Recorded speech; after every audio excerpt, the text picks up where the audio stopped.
It's day 39. I've shared before that pretty much every day I listen to self-development and self-help books and podcasts and YouTubers and all this. I feel like something shifted within much of humanity about 2012 or so, and that we are understanding things more than we ever have before. People call them spiritual downloads. There's a concept called spiral dynamics, which I love. I mean, it makes total sense to me, and I think it is so relevant to the world today. I don't like the word relevant because it's misused a lot, but if you study spiral dynamics and look at the world around you, the world throughout history, and people as individuals, it really makes a lot of sense. It was developed by a guy named Don Edward Beck and Christopher Cohen, based on the emergent cyclical theory of Clare W. Graves. And it is just fascinating. Basically, it breaks down, it says I'm just going to read from the Wikipedia article. It's a model of the evolutionary development of individuals, so individual people, organizations, and societies.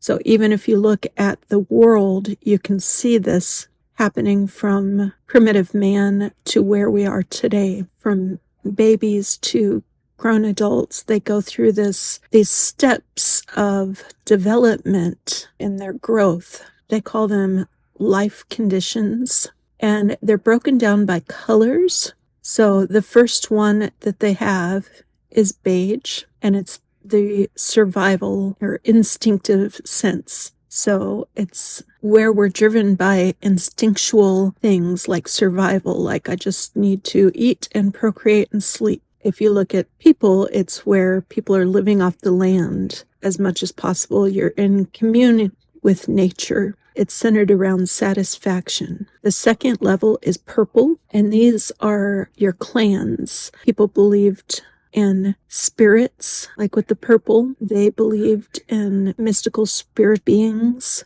So like a lot of the old tribes, they would do things to appease certain spirits. They also show allegiance to leaders, very involved in customs and group belonging. They are interested in rituals. They find safety in groups together. Lots of magical thinking with this as far as animism and spiritual things, like early primitive religious text may have been developed during this time. And the next color is red. These are, the description is power gods or egocentric. Basically, it's a world of haves and have-nots. So you serve God, you fight for your in-group, you want to be a have, you want to defend your reputation, to be respected. Everything's about honor. You gratify your impulses, and you fight without remorse and without guilt, which is kind of dangerous in a evolving society where you want peace. That wasn't a thing. It was conquer is what this is. Blue is the next level, and this is it's called truth force, a sense of purpose. So finding meaning and purpose in living. You sacrifice yourself for the way. This is very, very relevant today. And ironically, I would say, as far as politics go, it is the red, the Republicans, the more conservatives, which are in the blue area as far as spiral dynamics go, not as far as red and blue, Republican, Democrat, as we stereotypically know them. But as far as spiral dynamics, it's very conservative. You are concerned with what truth is, or what you think it is, bringing order and stability to all things, controlling impulsivity, and responding to guilt. So definitely very based on religion, on order. It says divine plan assigns people to their places. So you're either, destined for heaven or hell.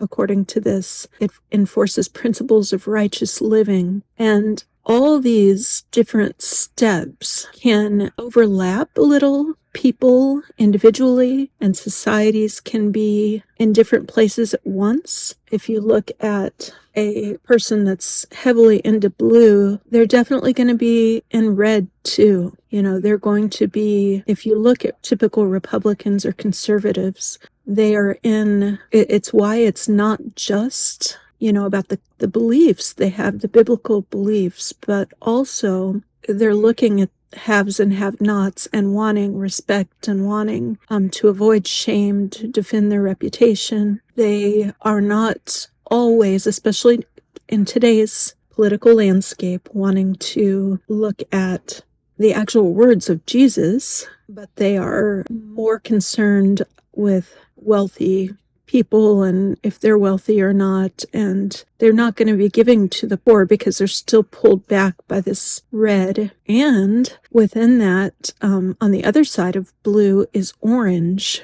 It's a step up from blue. This one is, they've labeled it strive, drive, strategic, strive for autonomy and independence. It's business people, seek out the good life and material abundance, progress through searching out the best solutions, enhancing living for many through science and technology, play to win and enjoy competition, learning through tried and true experience. So this is definitely somebody like Trump, but it's also very much, the material world of the United States and the world in the 80s that was very materialistic. And people on these levels, like the orange level, like Trump, is going to manipulate people below him. So the blue and red, they're easily manipulated by him. So the next level is green. It's human bond, relativistic. So it's more feeling, exploring the inner beings of self and others, a sense of community, unity,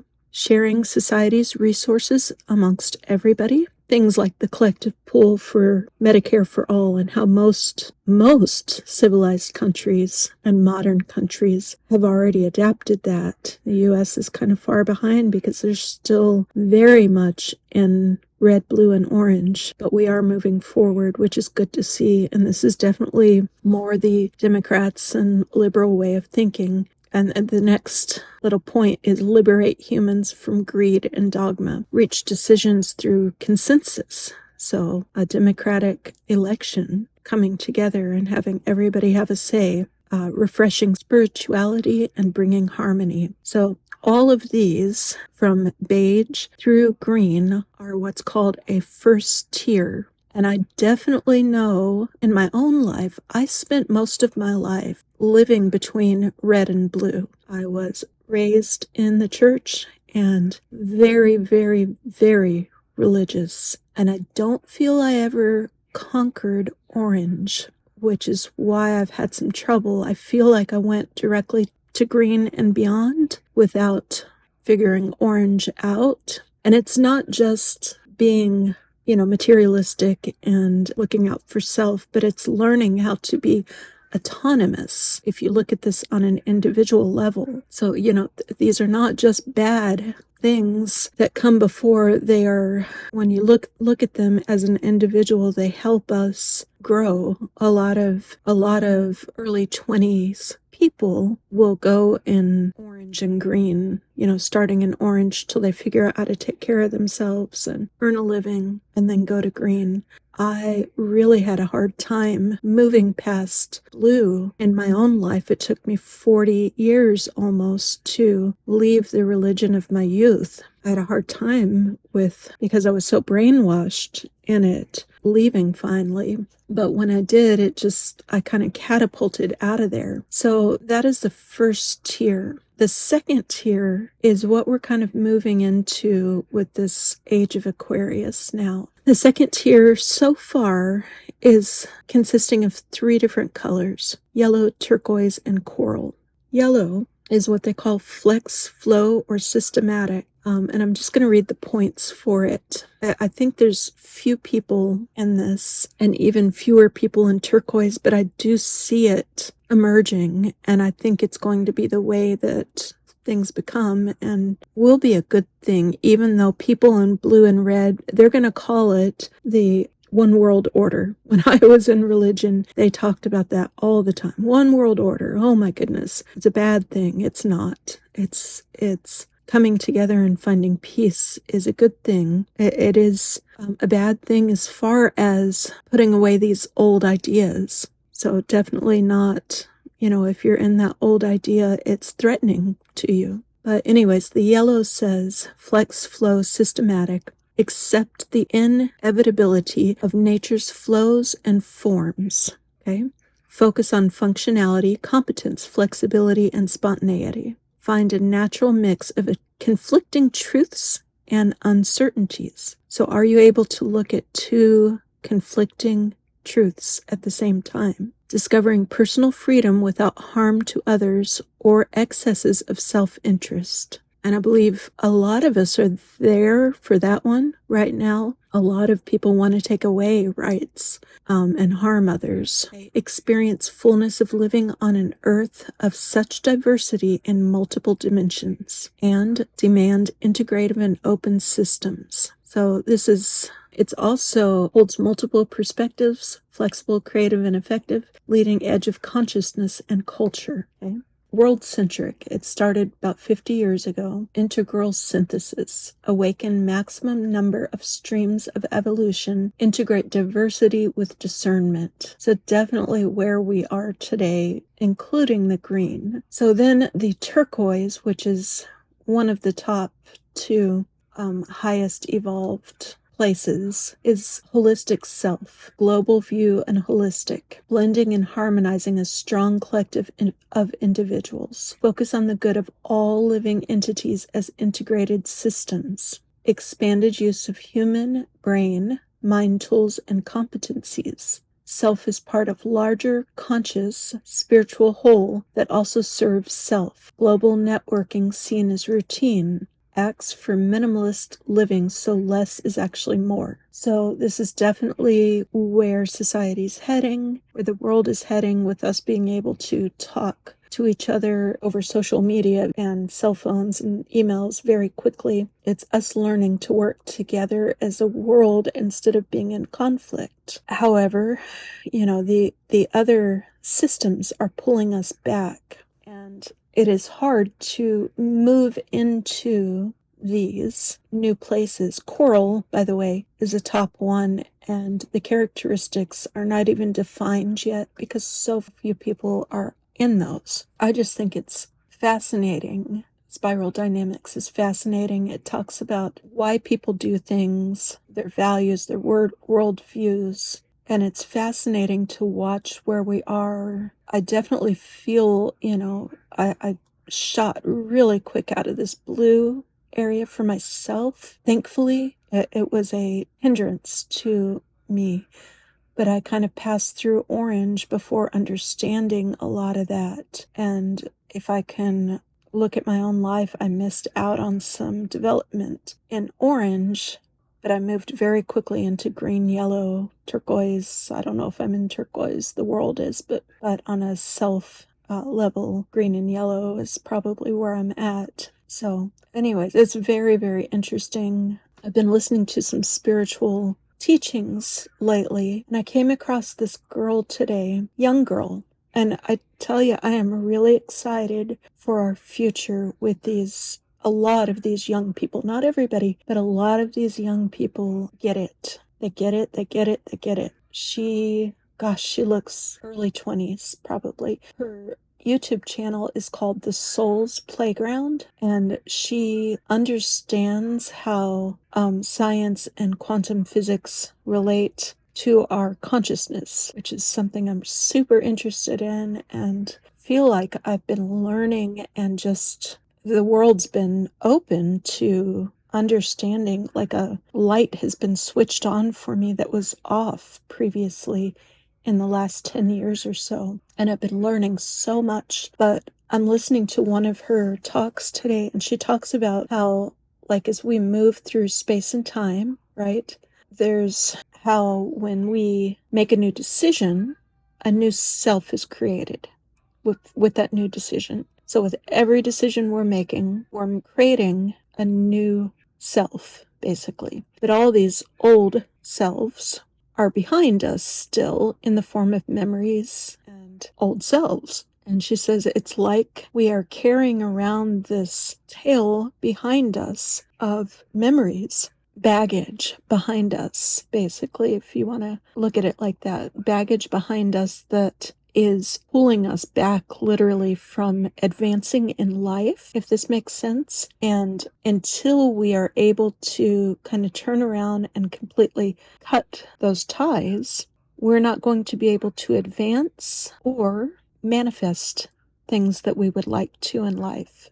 So I kind of look at the things that are not manifesting for me, and I definitely feel stuck. And she says, make any decision you can at all and start moving forward, because as soon as you start moving forward, you distance yourself from that past. It's kind of like when you're dating and you have a really bad breakup, and until you move forward and have new experiences, you're going to ruminate on those past bad experiences, or even any past bad experience, not necessarily a breakup, but any past bad experience, until you get some life in between you and the old events. You're going to ruminate on those things. And I've often thought, my time in the church, for 40 years, and my time working for the church, serving in ministry for nearly 10 years, left me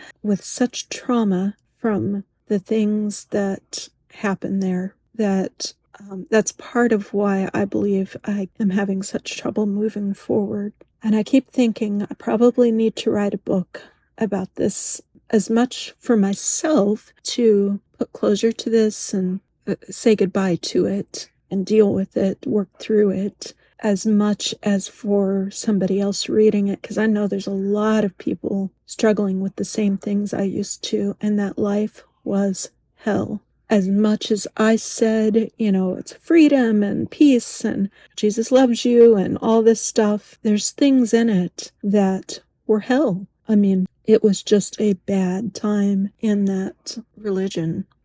And yes, I have heard and said absolutely everything. It's not religion, it's a relationship. It's, you were never really saved if you don't XYZ. I'm telling you, if anyone in the world on the face of the earth believed it, I believed it and lived it and experienced it. And I got out, thank goodness. And that's my perspective and where I am. And I feel honestly like I was in a cult with it. But so another thing this girl talks about, I don't know her name. Her channel is The Soul's Playground. She talks about kind of like we are kind of like computer systems. Like, our body is always healing itself, and our mind, if we will let it, is always healing itself or trying to heal itself. If we can let go of the bad programming and get rid of it, we are able to replace it with new programming. But we can't just put a new program over the top of an old one without getting rid of the old one first. We've got to clear up space first and then put the new one in place. If we don't get rid of the old one first, they're going to fight against each other. Apparently she just recorded this video today that I'm listening to. So August 17th is the video. It's an hour long, and it's just, she's such a smart young lady, and I think, has really gotten some kind of download of wisdom that she's discussing. And it makes sense. I mean, what she says completely makes sense. She talks about if you're not making decision and if you're frozen, like I feel like I've been frozen for 10 years, minimum 10 years, since making the shift out of, religion, that trauma is just pulling me back. And I know the things to do and I'm not doing them. It's not like I'm totally ruminating every single day on bad thoughts or the bad memories of the past, but I'm definitely not making the new decisions. So she kind of talks about it being like, when you get the beach ball, we call it the spinning beach ball or the wheel of death on the Mac that just goes around and around on your computer when it gets stuck. That's kind of like what we get like when we're not moving forward and And she talks about when you're in that state, being stuck, that your past basically is going to catch up with you. And all those memories and ways and all this is going to pull you backwards and not allow you to move forward anymore. So it's really important to be able to do two things. One, move forward from the old programming and the old memories, kind of clip the ties to your past self, because all that exists is now. All the past stuff is past stuff. You have to, if you hang on to it, you're going to have to continue working through it, and it's going to hold you back in some way. So if you can clip the ties to your past as much as possible and move forward, you'll be in a better place where you can start manifesting, and a lighter place that's much more clear and focused, where new information is able to come in. You're able to learn new things and allow good into your life. It's kind of like when they say, you got to clean out your closet of old stuff in order for new stuff to come in. You can't have a full closet of old clothes that don't work for you anymore and expect new clothes to come into your life. And a lot of us will hold on, I certainly do, to the old stuff, just physical stuff, because it's comforting in a way, all the knickknacks and this and that. It's comforting. It's, what's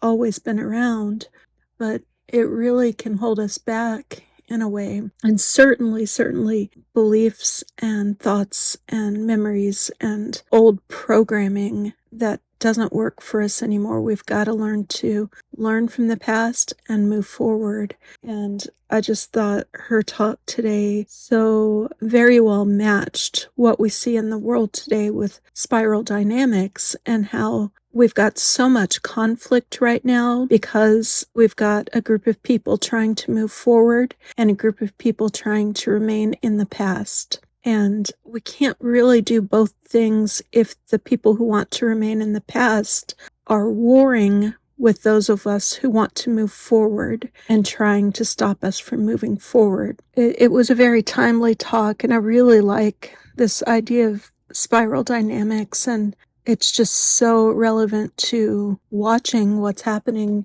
in the world today, and especially in the American political landscape today, where it's kind of like a rubber band. People are just pulling backwards with so many crazy ideas and ways that do not work anymore for the rest of us who want to move forward within your own personal growth. If you continue, if I continued not dealing with the trauma. So like if I continued not dealing with the trauma that I experienced in my past from different events and from the church, it's going to hold me back in my pursuit of other things. I think I'm just, stuck on that beach ball. I'm in freeze mode and have not found a way to effectively clip the past yet.